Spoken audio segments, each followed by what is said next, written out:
हमारे बीच बुधंती माता जी नहीं रही, जिसके निमित्त आज सत्संग का कार्यक्रम रखा गया। और ये केवल बुधंती माता की बात नहीं है, हम सबकी भी बारी आने वाली है। अभी हम अपने संतों से सुन रहे थे कि एक संसार है, वो सराय है। सराय में जैसे लोग आते हैं, कुछ देर ठहरते हैं और जिसकी गाड़ी आती है उसको यहाँ से जाना होता है। ऐसे ही हम सब लोग भी एक संसार सराय में रुके हुए हैं और जब जब हमारी बारी आएगी हम सबको एक एक करके यहाँ से जाना होगा।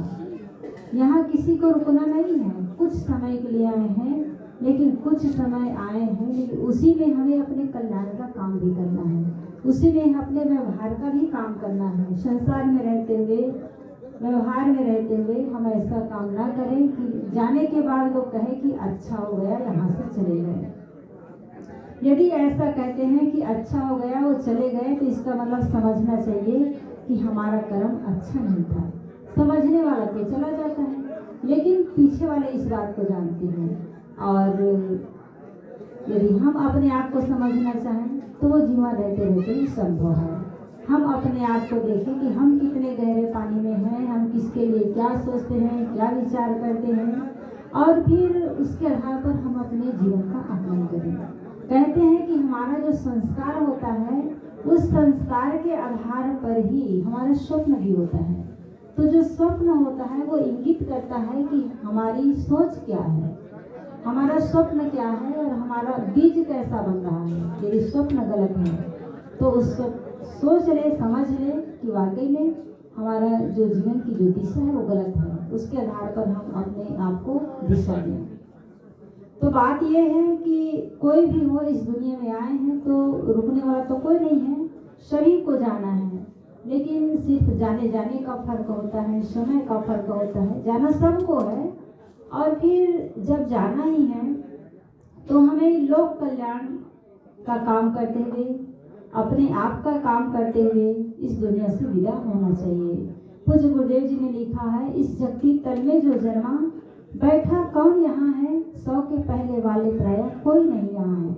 100 के पहले हम सबको जाना है। इस गांव में पूरे पता कर लीजिए, आसपास में पता कर लीजिए, 100 के पहले वाला आदमी कोई नहीं होगा। 100 के पहले हम सबको भी जाना है।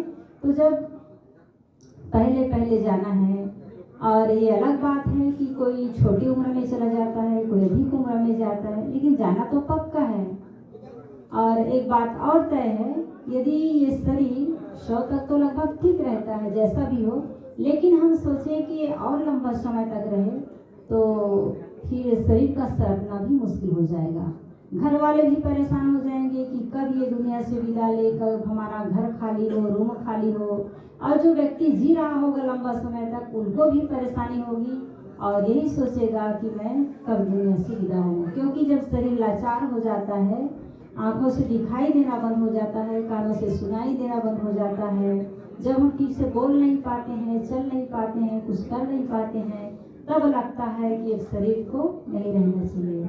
और अच्छा है, प्रकृति का जो विधान है, यदि हर आदमी यहाँ बना रहता तो यहाँ पाँव रखने की जगह भी नहीं होती। ये अलग बात है कि आप लोग के बीच से जब कोई व्यक्ति जाता है तो तकलीफ होती है, और वो तकलीफ स्वाभाविक है। लेकिन हम सबको समझना है कि हमें तकलीफ भी नहीं मनाना चाहिए, दुख भी नहीं होना चाहिए। यदि कोई सही उम्र में जा रहा है तो, और समय से पहले यदि लोग मानते हैं कि व्यक्ति की आयु 100 साल है, और 100 के पहले यदि चला गया, जैसे कोई 40 में, कोई 50 में, तो लोग सोचते हैं कि अभी उसके जीने के समय थे, जीने के दिन थे।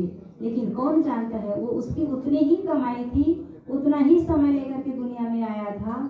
तो उसके लिए भी हमें शोक नहीं करना चाहिए, क्योंकि जीव कितने को देखा गया कि माँ के गर्भ से ही जाना शुरू हो जाता है। बहुत थोड़े समय के लिए माँ के गर्भ में आता है, चला जाता है।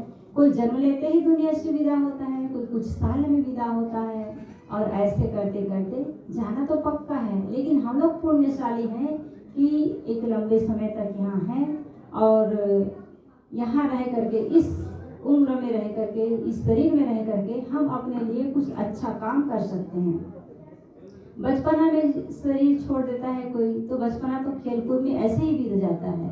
कोई जवानी में छोड़ता है तो उनका समय ऐसे ही चला जाता है। लेकिन कोई यदि जवानी को भी पार कर लिया है तो पहले का समय बीत गया, लेकिन समझना चाहिए कि आज का समय मेरे लिए है और मेरे लिए अवसर है कि मैं कुछ अच्छा काम करूं। तो बात यह है कि हमारे बीच में बुधवंती माता जी नहीं रही और काफ़ी लंबा उम्र उनका रहा, 90 के ऊपर 95 96 बता रहे हैं। और सबसे बड़ी बात तो ये है कि एक लंबे समय में उनसे मिलते रहे हम लोग, बड़े प्रसन्नचित्त रहती थी, अपना काम स्वयं करती थी। और दूसरी बात, उनके बेटे रामकृष्ण जो यहाँ जिनके पास वो थी, वो पूरा परिवार बहुत बढ़िया, और भैया का नाम भी कितना अच्छा, राम और कृष्ण। राम के गुण को देखें, उन्होंने अपने माता पिता का कितना आदर किया। अपनी सौतेली माँ कैकेयी को उनके कहने पर वो वनवास तो स्वीकार कर लेता है, लेकिन अपने भाई लक्ष्मण से कहते हैं, औरों से भी कहते हैं कि देखो माता को दोष मत देना, ये सब विधाता का लिखा है, कर्मों का लिखा है, उसको हम लोग भोग रहे हैं, इसलिए दोष माता का नहीं है। मतलब माँ के प्रति उसके मन में कोई द्वेष नहीं, और माता पिता का आदर किया, सत्कार किया। और ऐसे ही भगवान श्री कृष्ण जब गुरुकुल से विदा हो रहे थे तो उनके गुरु ने पूछा कि बेटा, तुम्हारे व्यवहार से, तुम्हारे सद्गुणों से मैं प्रसन्न हूँ, और जो आशीर्वाद लेना हो ले लो, जो मांगना हो मांग लो। तो उन्होंने कहा था कि गुरुदेव, जब तक कि मेरा जीवन है मुझे जब तक कि मेरा जीवन है मुझे मेरे माँ के हाथों का भोजन मिलता रहे, यानी कि माँ का आशीर्वाद मिलता रहे, उनका साथ मिलता रहे। और ऐसा कहकर उन्होंने एक आदर्श स्थापित किया, माता पिता के प्रति प्रेम सम्मान उसके मन में था। और यही भाव हमारे भैया रामकृष्ण जी, उन्होंने जब तक माता जी का जीवन रहा खूब प्रसन्नता से, बढ़िया से उनका सेवा किया। और इनसे यह शिक्षा लेना है कि हम लोगों को भी अपने माता पिता का सम्मान करना है। माता पिता का अपार देन होता है, उनका हम उनके ऋणी होते हैं। हमारा एक फर्ज बनता है कि जब तक उसका जीवन है हम अच्छे से उनकी सेवा करें। और सेवा केवल शरीर से नहीं होता, शरीर मन से भी होता है और वाणी से भी होता है। यदि आप खाने पीने को ला करके दे रहे हैं, कपड़े दे रहे हैं, सब कुछ कर रहे हैं, लेकिन वाणी यदि कटु कहते हैं तो वो सेवा नहीं होगी। यदि उनके लिए मन में गलत भावना रखते हैं तो वो सेवा नहीं होगी। इसलिए तन से, मन से और वचन से, हर प्रकार से अपने माता पिता की सेवा करें, क्योंकि कहते हैं कि बुजुर्गों का आशीर्वाद लगता है। बुजुर्ग होता है जो व्यक्ति, और दिल से यदि उनके कोई भाव निकल रहे हैं, आशीर्वाद या श्राप की, तो वो लगता है। इसलिए बड़े बूढ़ों का इतना सेवा करना चाहिए कि वो दिल से कह सके, जुबान से न कहे, लेकिन दिल से वो आशीर्वाद दे सके कि जिस प्रकार से आपने मेरी सेवा किया है, तुम्हारे बच्चे तुम्हारी सेवा करें, तुम्हारे जीवन में कोई प्रकार का संकट ना हो, कोई दुख ना हो, ऐसा आशीर्वाद उनके अंदर से निकलना चाहिए। और एक स्वाभाविक भाव भी होना चाहिए। कितने लोग माता पिता की शिकायत करते हैं कि हम जो कुछ भी हैं अपने बदौलत है, हमारे माँ बाप ने हमें संस्कार नहीं दिया, कुछ अच्छा धन नहीं दिया, कई प्रकार की शिकायत करते हैं। तो शिकायत नहीं करना चाहिए। कम से कम इतना समझिए कि हमारे माता पिता ने हमें इस दुनिया में तो लाया, हमें इस लायक बनाया कि हम कुछ कर सकें। सोचिए कितना भी पिताजी कुछ ना दे पाता हो आपको, बहुत ज़्यादा गुणी ना हो, संस्कारी ना हो, लेकिन जब आप छोटे थे तो वो आपको अपने कंधे पे बिठा करके स्कूल ले जाते थे कि चलो हमारा बेटा पढ़ लिख लेगा, होशियार बनेगा, डॉक्टर बनेगा, मास्टर बनेगा। और यदि उस दिन माता पिता ध्यान न दिए होते, आपको पढ़ाए ना होते, तो आज डॉक्टर मास्टर नहीं होते। और आप जो कहते हैं ना कि हम जो कुछ है अपने बदौलत है, हमारे पिताजी तो बुद्धू है, उनके पास दिमाग ही नहीं है, तो आप भी वही होते। यदि माता पिता आपको स्कूल नहीं ले गए होते तो आप डॉक्टर और मास्टर नहीं बन पाते। इसलिए माता पिता का अनंत उपकार है, उनके उपकारों को हम सब याद रखें। और हमारे बीच बुधवंती माता नहीं रही, उन्होंने भी प्रसन्नता का जीवन जी करके सबके साथ अच्छा व्यवहार करके दुनिया से विदा हुई। उनसे हमें ये सीख लेना है कि हमें भी जब तक जीवन जीना है शिकायत रहित होकर के प्रसन्नता से जीवन जिए। और सबसे बड़ी बात है, जिस परिवार में रहते हैं, जिस माहौल में रहते हैं, वहाँ सबके साथ प्रेम से जिए और ये जीवन जीने की सार्थकता है। और यदि ऐसा जीवन जीते हैं तो हम खुद सुखी रहेंगे और दूसरों को भी सुखी कर सकेंगे। इसी के साथ मैं अपनी वाणी को विराम देना चाहूँगी। बुधंती माता जहाँ कहीं भी गई हो उनकी आत्मा को शांति मिले। और हाँ, एक बात और खास कहना चाहूँगी कि हमारी जो माता जी है उनकी आँख का भी दान हुआ और उनके शरीर का भी दान हुआ। और ये बहुत बड़ी बात है। आँख को 6 घंटा के अंदर निकाल लिया जाता है और सुरक्षित रख लिया जाता है। यदि उसको ना निकाला गया तो ऐसे ही वो खराब हो जाता है। लेकिन आज उनकी आँखें किसी को लग गया होगा और वो दुनिया देख रहे होंगे। और जहाँ जिस परिवार में जिस बच्चे को, बच्ची को या जिस भाई बहन को, जिसको भी वो आँख मिला होगा, वो कितने प्रसन्न होंगे। उनकी दुआएं उनको लगेंगी। उनके पूरे परिवार वाले कहेंगे कि चलो हमारे बेटा को, हमारे बेटी को या भाई को, बहन को इन्हें आँख मिल गया। तो उन सब के तरफ से दुआ मिलेंगे और वो दुआ, वो तरंग, वो जहाँ कहीं भी होगी, बुधंती माता की आत्मा जहाँ कहीं भी गई होगी उनको वो सुकून देगा। क्योंकि कहते हैं कि तरंग हम तक पहुँचता है। और इसीलिए अनेक ऐसे संप्रदाय भी हैं, संत भी हैं जो सामूहिक रूप से एक ऐसा कार्यक्रम रखते हैं कि विश्व के जितने भी लोग हैं सबको शांति मिले, सबका जीवन सुखमय हो। तो हमारे बीच से माता जी चली गई, अपने आँख का दान कर दी। तो जो देख रहे होंगे उनके पूरे परिवार की तरफ से एक वाइब्रेशन, एक तरंग निकलता होगा और वो तरंग उनको जहाँ कहीं भी गए हैं सुखी रखेंगे।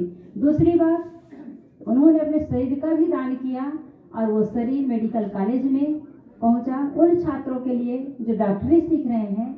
और वो डॉक्टर सीख करके तब हमारा इलाज कर पाएंगे। कई बार हम डॉक्टरों को गाली देते हैं, कहते हैं कि मैं इतना फीस ले लिया, इतना दवाई दिया, लेकिन वो हमारे रोग को सही नहीं कर पाया। तो हो सकता है उसको उस प्रकार से पढ़ाई करने का अवसर ना मिला रहा हो, लेकिन किसी शरीर के माध्यम से यदि वो पढ़ाई कर लेंगे तो और अच्छे से जानकारी उनको हो जाएगी और हमारे आने वाले भविष्य में हमें एक रोग मुक्त, एक अच्छा जीवन दे सकेंगे। तो माता जी ने बहुत बड़ा उपकार करके गई। सबसे पहले तो उन्होंने अपने बच्चों को एक अच्छा संस्कार दी कि हमें किस प्रकार से जीवन जीना चाहिए। और यहाँ हर साल एक कार्यक्रम भी होता है, साल में एक बार प्रोग्राम होता है, संतों को बुलाते हैं, उनका संस्कार। और हमारे बीच माता जी नहीं रही, तो मैं यही कहना चाहूँगी कि आप लोग भी उनसे कुछ प्रेरणा लें, अपने मन में संकल्प करें। हमारे बीच श्री साहब जी गरीबदास जी बैठे हुए हैं, तो वो सबका नेत्रदान और शरीरदान के लिए फॉर्म भरते ही हैं। और संकल्प की जरूरत है। आप लोग यदि चाहें तो घर वालों को कहें कि देखो, उनको समझाएं कि हम शरीर छूट जाएगा तो यदि मिट्टी में डाल देते हैं तो भी शरीर सड़ गल करके खत्म हो जाएगा, जला देंगे तो भी 2-4 घंटे में खत्म हो जाएगा। लेकिन यदि आँख किसी को दे देंगे, शरीर दान कर देंगे, तो शरीर किसी के काम आ जाएगा, आँख किसी के काम आ जाएंगे। और यदि आपकी ऐसी भावना है तो आपका भावना, आपका संस्कार भी शुद्ध होगा और आपके पीछे घर वाले करेंगे, उनका भी संस्कार शुद्ध होगा। और वो करेंगे तो उनको देख करके और भी लोगों से प्रेरणा लेंगे। तो इस प्रकार से एक अच्छे काम की शुरुआत जब करते हैं तो वो एक विशाल रूप लेता चला जाता है। मैं बुधंती माता को श्रद्धा सुमन समर्पित करते हुए अपने